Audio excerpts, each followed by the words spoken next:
Welcome everybody.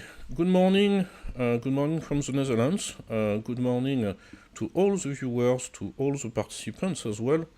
Today we have a match for the Hague Inter-University Law Debate Tournament organized by the Corax Foundation and as well with the partnership of the Oxford University Press. So today myself and my colleague Anna Maria Urbanova, who is on the video as you can see at this moment, will host this match between two teams. So it will be the second participation after last year by the University of Lagos, and as well to be the first participation for the University of the South Pacific. So my name is Aurélien Orange, and of course we start in a few seconds in order to introduce, of course, first the students, the participants of this match, as well the topic they prepared for the last 7 days, then allocation of the positions. I'm so sorry, I can't hear you properly. It's really, really low. Sorry? I can't hear you properly. The audio is low, like it's very low. Okay, so I think you have to increase your volume, and I will do my best as well. Yeah? I have it's on the highest volume. You are live on YouTube at this moment. So we will actually, after the positions, give 5 minutes to each I would say team to prepare the positions they just get, and after that we will start, of course, the match. So first of all, I would like to give the floor to the participants of this match, meaning first Harriet Sionetama from the University of South Pacific. Could you introduce yourself, tell what you study, which year, and of course some words for this match? Yeah, audio. Yeah. No, still.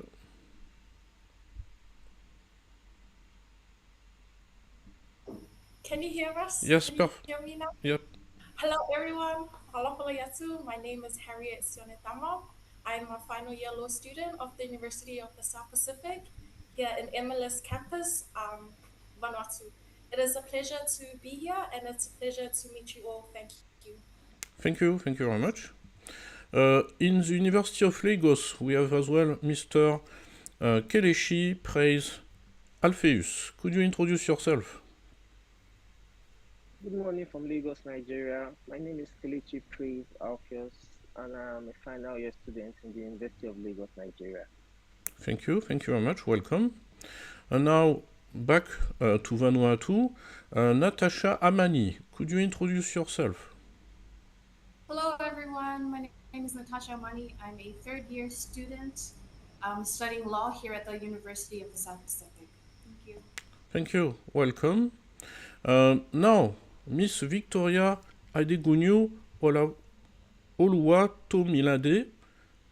Victoria, yes, could you introduce yourself, please? Good morning. My name is Oluwatomilade Adegunju from the University of Lagos. I'm a fourth year law student in the University of Lagos. Nice to meet you all. Thank you. Welcome as well. And we have the third member of the University of the South Pacific, the team, I mean. So, Brigitte Laboukli, could you introduce yourself? Hello, everyone. My name is Brigitte Laboukli. I'm from Vanuatu, and I'm studying here at the University of the South Pacific. I'm a final year law student, and it's a pleasure to meet you all. Thank you very much. So, I'm checking for the third member if so Shodimu Yade So Laula. Can you hear me? Third member of the team from the University. Yes, I can. Okay. Yes, I can hear you. Great. So please introduce yourself, and as well if you can open your camera, it will be as well possible. Okay. Am I audible and visible? You are audible but not yet visible.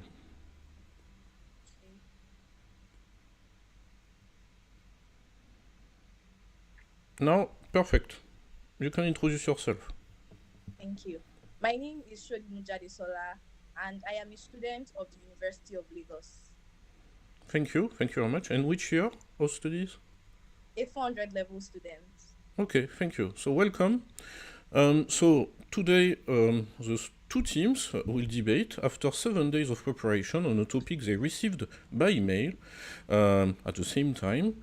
The topic was connected to the Sustainable Development Goals.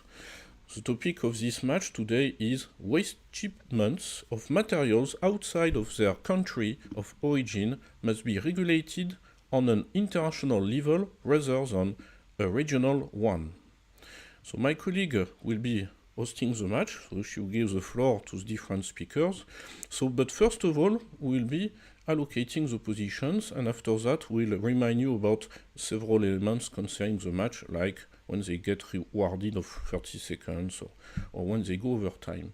So I will share my screen now, just for everybody to see the allocation of positions.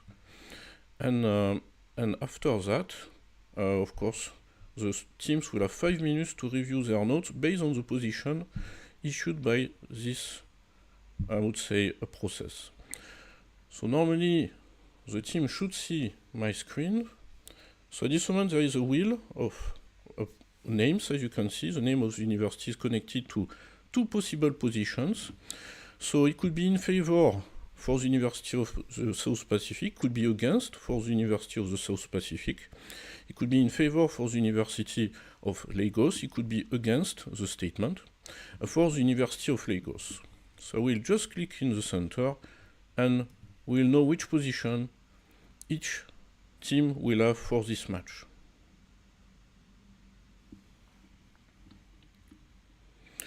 So the result is that the University of the South Pacific will be defending the position in favor of the statement, and as a consequence, the University of Lagos will defend the position against the statement.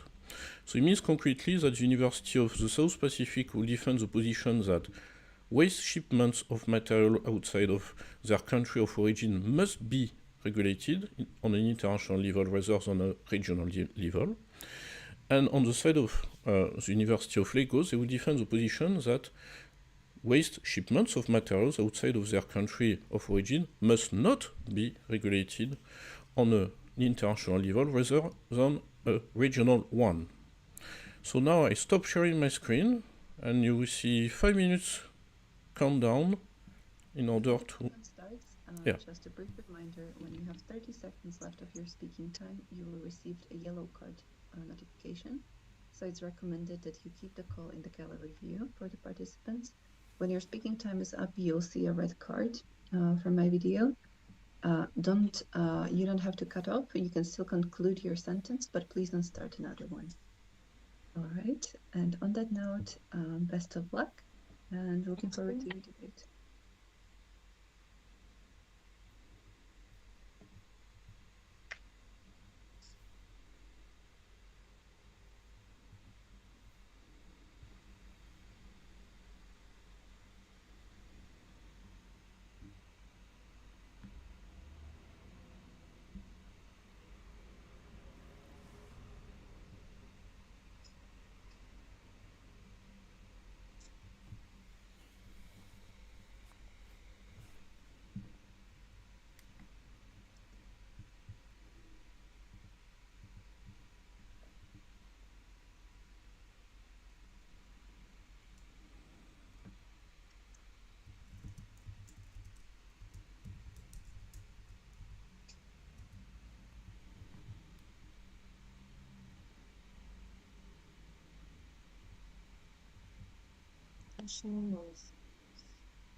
Okay, I'm gonna unmute and start.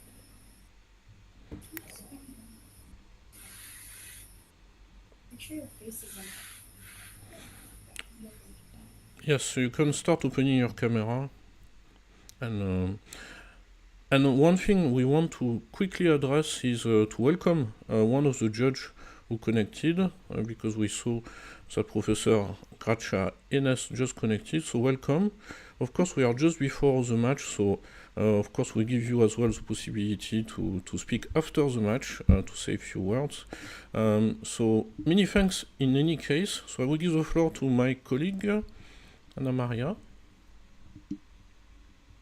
Thank you very much. So as before, just a quick reminder, when you have 30 seconds left of your speaking time, a yellow card, and when your time is up, a red card. And on that note, best of luck to both teams. The team from University of South Pacific, you now have 4 minutes for your opening statements. Esteemed colleagues and panel, my team affirms that waste shipment outside of its country of origin must be regulated on an international level rather than regionally. International law aims to maintain international peace and security, bringing together friendly relationships amongst nations and achieving international cooperation. International law binds the world as a central tenet of our constitutional frameworks and a distinct legal regime at an international level. Therefore, in affirmation of the prompt, our arguments are as follows. Firstly, to give context, the driving factor of why waste is shipped is to cater to the demands of the global market in waste management in terms of disposing and recycling. With the high demand, this trade poses risks to illegal shipments of hazardous and non-hazardous waste, ultimately resulting in waste mismanagement. Basel Convention in 1989 and its ban amendment provision in 2019 regulates transboundary waste by imposing the criteria for prior informed consent and prohibits shipments of hazardous waste from higher income countries to low income countries. Illegal shipments are those that breach the convention by shipping waste to countries that do not have the capacity or resources for the proper management of waste. Without prior informed consent or notification, the management of waste shipments will be disorganized and potentially lead to dumping and pollution. This brings us to our second argument. Waste produces greenhouse emissions during every stage of its life cycle. Both its extraction and transportation are dependent on oil, gas, and coal. It is responsible for about 20% of human-driven methane emissions globally, ultimately contributing to global warming. Today, global warming and climate change are at the frontier of international concern, as it affects every nation state in every corner of the world. The World Bank estimates that by 2050, we will be generating 3.8 billion tons of waste every year, a 73% increase from 2020. The waste generation is tightly tied to population growth and economic development. The largest increases are projected to occur in sub-Saharan African and South Asian nations.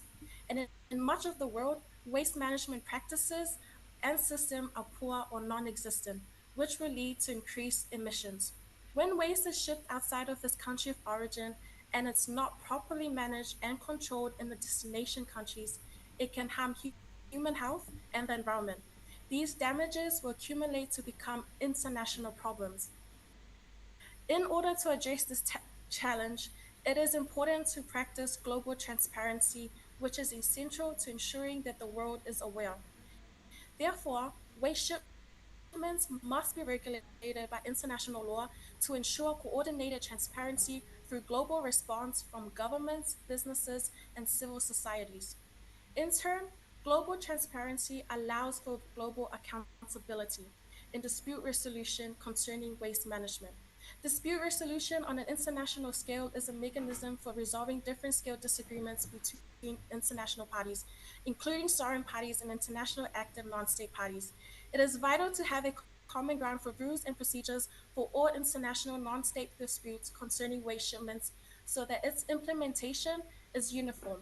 Uniformity in international jurisprudence is vital to maintain global peace and encourage security. Henceforth, my team stands in the affirmation that waste shipments must be regulated on an international level because with global problems, we need global solutions. Thank you. Thank you very much. With that, we are moving to the team of University of Lagos, who has now 4 minutes for their opening statements against the representative statement. Just before my time starts running out, I'd like to confirm that I'm audible and visible. Yes, you are. Thank you very much. Good morning once again from Lagos, Nigeria. Our world stands on the foundation of legal compliance across various sectors, whether it be regional, international, or national. As human beings, we owe ourselves the responsibility of maintaining and improving this legal compliance to the extent that is necessary for our continued survival. My name is Kelechi Alfios, and today, together with my partners Oluwatomilade Adegunju and Shodimu Jadesola, we will be arguing that waste shipment materials outside their country of origin must be regulated on a regional level as opposed to an international level. In making this stance, I would advance 4 major points. First, that the sui generis rules are more effective. Second, that a unified international regime for waste shipments could prove draconian for underdeveloped regions. Thirdly, that there are international laws and conventions that have proved insufficient in regulating waste shipments. And finally, that there is lesser probability of adherence at the international level. On the first point, the word sui generis means of its own kind, or something that is peculiar to itself or to its own nature. It denotes a legal connotation that considers the direct condition of a particular people, as opposed to a universal standard. We must recognize and accept that regions do not have equal footing when it comes to their ability and expertise to deal with certain issues. Therefore, legal norms that consider idiosyncrasies and unique circumstances of a group of people have proved to be more effective than generic norms. It is our opinion that it will breed injustice and inequality to hold different regions to equal standards on the issues of waste shipments. To put this into perspective, the Bamako Convention has provisions that fill up the loopholes in the Basel Convention, which is an international convention, as it covers waste classification that includes hazardous waste and many more than is provided in the Basel Convention. Also, some regions have better expertise and equipment to reduce, recycle, and reuse certain types of waste, while some other regions do not have the expertise and facilities to recycle and reuse waste. It would be unfair and unjust to put them under the same legal regime. In any event, it is easier to monitor compliance at a regional level as opposed to an international attempt due to proximity issues and other varying issues. On our second point, it is our belief that a unified international regime for waste shipments will prove draconian for underdeveloped regions. Regions have different levels of influence at the international level, and this may reflect in the waste shipping laws. For instance, regions that have colonial affiliations in some countries or are financially indebted to some regions would have an uneven bargaining power, and laws that are not necessarily beneficial to these regions could be passed. On our third argument, the international laws and conventions like the Basel Convention and are proven since its promulgation in 1959 to be insufficient due to ambiguity in language and lack of uniformity in definitions. On our final argument, we believe that the probability of adherence is better at the regional level than the international level. As a matter of fact, at the international level, there are no proper sanctioning regimes. In fact, of the 5 permanent members of the Security Council, only the United Nations recognizes the compulsory jurisdiction of the ICJ. And this sort of issues rarely arise at the regional level. As a matter of fact, after the 2021 groundbreaking decision of the Court of Justice in the European Union in Venezuela versus Council, renowned international law writer Francisco Hernandez published an article in the American Society of International Law Journal, which insinuates that regional courts are taking over international courts. Thank you very much. Thank you very much. University of South Pacific, you now have 2 minutes for your first rebuttal.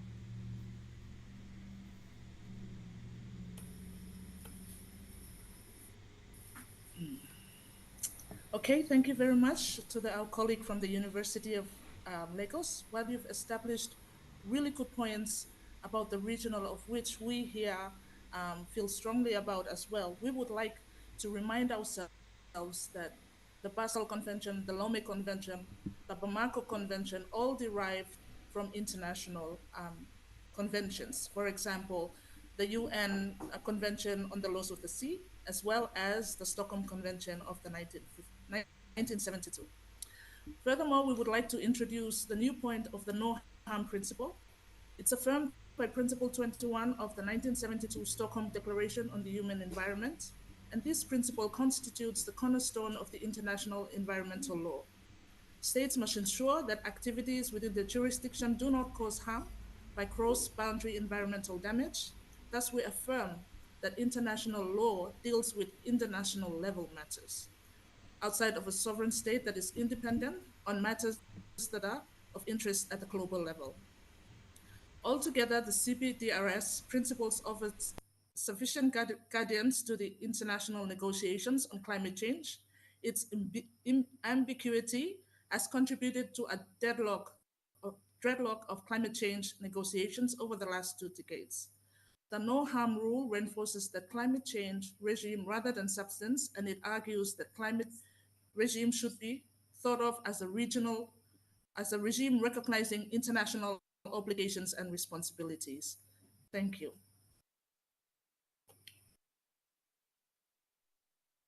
Thank you for your submission. Team from University of Lagos, you now have 2 minutes for your first rebuttal. Good day. I would like to confirm if I am audible and visible. Yes, you are. Good day. While my colleagues from the University of South Pacific has made some cogent points, however, I'll be reporting their points. With the first point, which is that international law is to maintain peace and security and bind the world. I would like to establish again that international law only binds governments and not individuals. The major perpetrators of shipment of waste is individuals and not the government itself. And the Basel Convention, which is the international regulation governing shipment of waste, does not have any provision to ensure the enforcement of these laws. And as such, where the individual states do not make any domestic law to bring into effect, the Basel Convention has no effect on the laws. Now to the second point, which is that the international law would ensure global transparency and accountability. The issues with the international law is not about the transparency or accountability. It is indeed about the effectiveness. With respect to the African states, the international laws do not effectively address the problem in which the poorer regions, such as the African regions, are facing. For example, the Basel Convention did not ban hazardous waste, which is one of the major challenges in which the African regions are facing. This is exemplified by the issue of the cocoa matter, in which waste was dumped into an African region. Furthermore, the Secretariat of the Basel Convention has no obligation to enforce the laws. The only thing the Secretariat can do is just to monitor the compliance of this regulation. And even when the monitoring is obvious that there is no compliance with it, there is nothing the Secretariat can do. Our major point is that this international law, they are not effective per region. And as been stated, international law are still generous. They do not effectively cater to the needs of every other state. And as such, we need a regional law that can cater to the needs of regions. And it is not about the transparency or accountability, but it is indeed about the effectiveness of these laws. Thank you. For the second round of rebuttals, University of South Pacific in favor. You have now 2 minutes. Thank you. Our colleague mentioned that international law does not bind the world as a whole.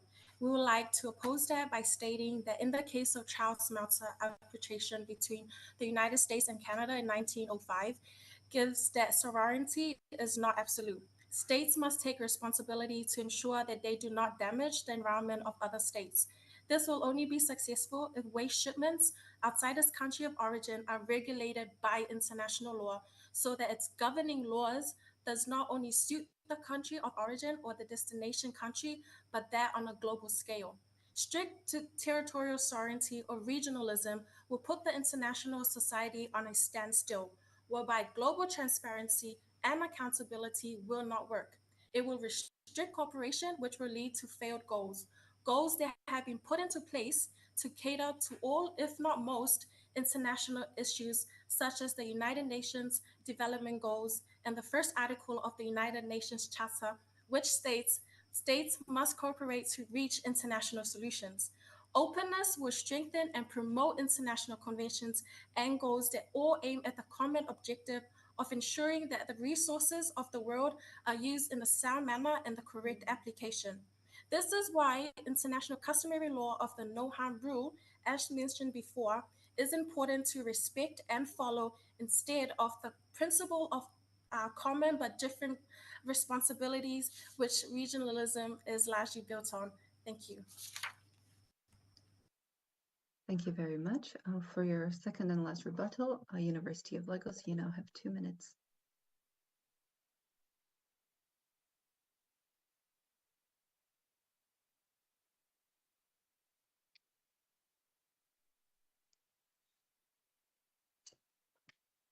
I would like to confirm if I am audible and visible. Yes, you are. Again, the colleague from the other team has quoted a decision stating that the enforceability of international law on government. However, I would like to state that how many of these decisions have indeed been enforced, taking into cognizance the decisions of the ICJ, taking into cognizance the decision of the ICJ that has only 136 decisions enforced in the international realm. These states have their sovereignty, and as such, it is difficult to enforce these rules at international level. Also, taking into example the Basel Convention, which although states that there should be no transport, there should be regulation of hazardous waste and prohibits non-parties to the convention from operating with parties to the convention. There is a loophole in the sense that non-parties to the convention can create a bilateral agreement with parties to the convention and also bringing in any form of agreement they want. Although the sovereignty of states is guaranteed in this instance, it does not still dispute the fact that these laws are not enforceable at an international level and they are not binding on the government. Thank you. Thank you very much for your submissions. Team from the University of South Pacific, you now have 2 minutes for your conclusion.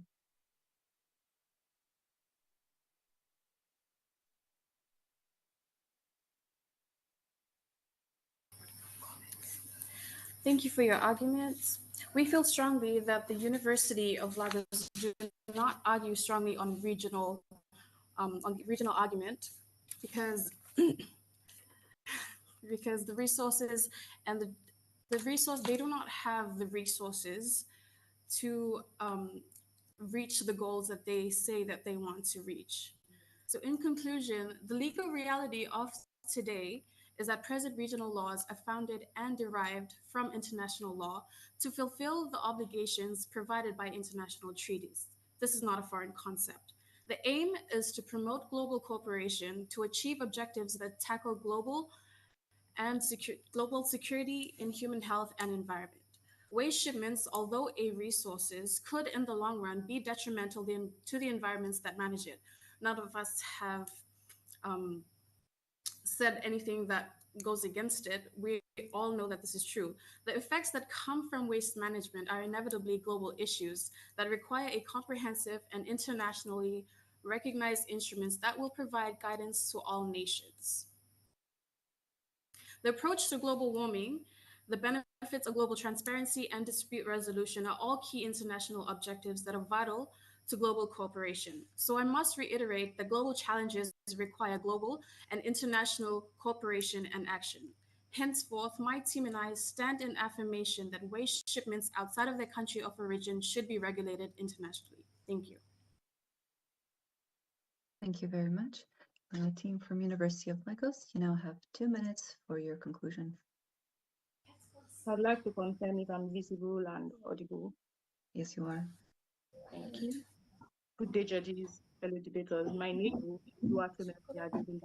And through the course of this debate, my teammates have spoken on the importance of regional regulations of waste management, of waste shipment from their country of origins, with 4 major points, which I would now be buttressing and concluding on. The sui generis rule has been spoken on by my teammates, and I would like to say that in the case of waste shipments, the different standards for classification should in fact be the driving force for regional regulations, as regional laws would cater to the strengths and weaknesses of various regions. This is not a fallacy. We've seen it done with the Bamako Convention on the import into Africa for hazardous waste. A regional law, this Bamako Convention is a regional law that filled up the loopholes left by the Basel Conventions and caters to the African situation. This can be replicated in other regions. The cohesive nature of international law is actually not as realistic as we think it is, as international law does not even have a universal concept of waste. The current definitions of waste are convention-based and they are subject-specific, and it reinforces the point that there are already a lot of international laws that are not doing what we hope for them to do. And we do submit that regions have different levels of influence at international law that will not reflect on the waste management laws. No African country is a member of the Security Council, so they can't sanction decisions, and it puts developing countries at a disadvantage and defeats the purpose of international law. There is also an issue of enforceability of international laws, and the difference in regional development makes it difficult to form effective universal rules to govern all the states, and it is easier to monitor compliance at regional level. And we do recognize the importance of international frameworks and its effects on other areas of laws. However, in this instance of waste shipments, we strongly believe that a regional framework is a more suitable one. And in the words of George R.R. Martin in A Song of Ice and Fire, different roads can in fact lead to the same castle. Thank you. Thank you for your submissions. I will be now passing the floor to my colleague for giving you the floor to reflect on the debate and on the topic that you have faced today. Yes, thank you very much to all the participants. Indeed, now you are not anymore in evaluation from now, so it means now we can have just a free discussion just to get your impression, and as well the impression of one of the judges who joined for that session. So many thanks to the judge who is coming from Portugal, and also Professor Gracia Enes. So first I would like to give the floor to you, the students who just debated, just to get your impressions. So may I ask Miss Harriet Sionetama in South Pacific, in Vanuatu, to give the first idea of what you thought about your performance, the team, and the other team as well. Yeah, audio. Hello again, everyone. Firstly, thank you for the great debate. I thoroughly enjoyed myself. It is my first time, scared, nervous, but at the end of this debate, I feel like I've gained more knowledge from the opposing team. And for that, it is, again, a pleasure to be here. Thank you. Thank you very much. Now we give the floor to Kelechi Praise Alpheus. So tell me, from the University of Lagos, about your impression. Thank you very much. Obviously, we have a lot of things to take home from this, irrespective of our practices. I could still sense some nervousness and, a little bit of lapse in time management and some other things to take back home. And then the opposing team also did a very great job in, arguing their points. And really, it's just, we are grateful for the experience, and we have a lot of things to go back and work on for the next round. Thank you. Thank you very much. So now back to Vanuatu. I would like to get the impression of Miss Natasha Amani. Could you tell us what are your impressions? Yeah. Hi again, everyone. I just want to say thank you to everyone for the great match. You guys had a lot of very insightful, very interesting, very substantial arguments. It's been a great experience, and I just want to wish everyone good luck in their following matches. Thank you. Thank you very much. So Miss Victoria Adegunyu Oluwatomilade, sorry again. So could you tell us, your impression? It was nice to meet everyone. This is my first debate, so there was a bit of nervousness, but I am very grateful for this opportunity and the chance to meet a lot of awesome people. The opposing team were very great debaters, and it was very nice to watch them. I did get a few points on how to comport myself in debate, and it was a very nice learning experience. Thank you for this opportunity once again. Thank you very much. Now back to Vanuatu, the University of South Pacific. Miss Brigitte Laboucli, could you tell us about your impression? Okay, thank you very much. I was very impressed with the way the University of Lagos argued the regional. I feel myself, I am strongly knowledgeable in the region, but I feel you've also raised some good points that we as a team, we've also thought about it, having come living in the South Pacific region. So I think you guys raised some really good points in the regional arguments as well, and I've thoroughly enjoyed myself. Thank you. Thank you very much. And finally, the last member. So Yadesola Shodimu.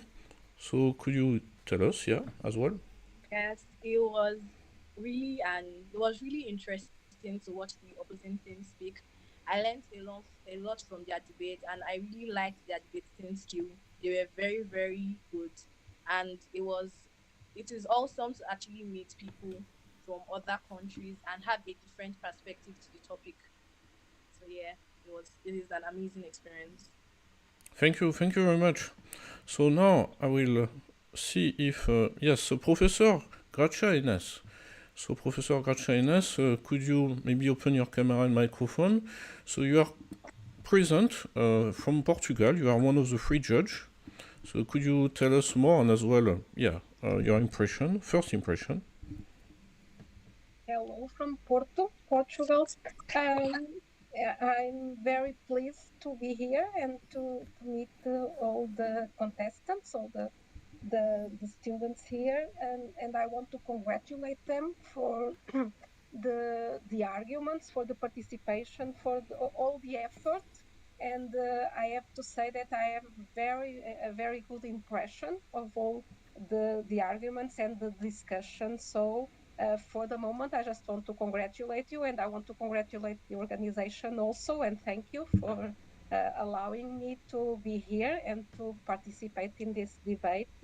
I wish them all the best for the next rounds and the continuing competition. And I would not like to make more substantive comments right now because I will have to judge everything, and then I will have to conclude about the participation and the arguments, the different arguments. But all of them, the University of South Pacific and the University of Lagos, brought very good arguments to the discussion. That's for sure, and they showed they know what they are speaking about. That's what I can say about all of them. Thank you. Thank you very much, Professor. So, Professor Enes in Portugal is one of the three judges for this match, herself, and as well as the two other match, who might be watching the match on YouTube or will be watching during the next 2 days, because we give actually 48 hours to watch the match and rewatch, obviously, as well on YouTube. They will be assessing, they will be filling a grading form. Both teams, they will receive one form from each judge, which will list, of course, the points, and as well the comments given by the judge about the performance of the team. So it means in 3 days, you can expect that you receive, of course, information about the result of this match, and of course the result will count for that group, because you are in the group of the group B of the competition, and in 2 weeks there will be another match for both teams. You will get the topic next week, 7 days before the match, and then you will be able to prepare for indeed the next debate match. So first I would like to thank everybody, all the participants, all the students, my colleague as well was hosting the match, and yes, it was a pleasure to hear from all of you, and as well for the first participation and second participation of the two universities. And of course, we enjoy as well to tell you to keep contact after the competition if you want as well to have some networking between university in Nigeria, university in Vanuatu and Fiji. So that would be a good way as well to see for connections for the two universities. So many thanks, and we see each other very soon, and of course you get the results on our social media and by email for the students. Many thanks again, many thanks to all the students, and see you, and have a good night in Vanuatu, and have a good day in Lagos. Bye-bye. Thank you very much.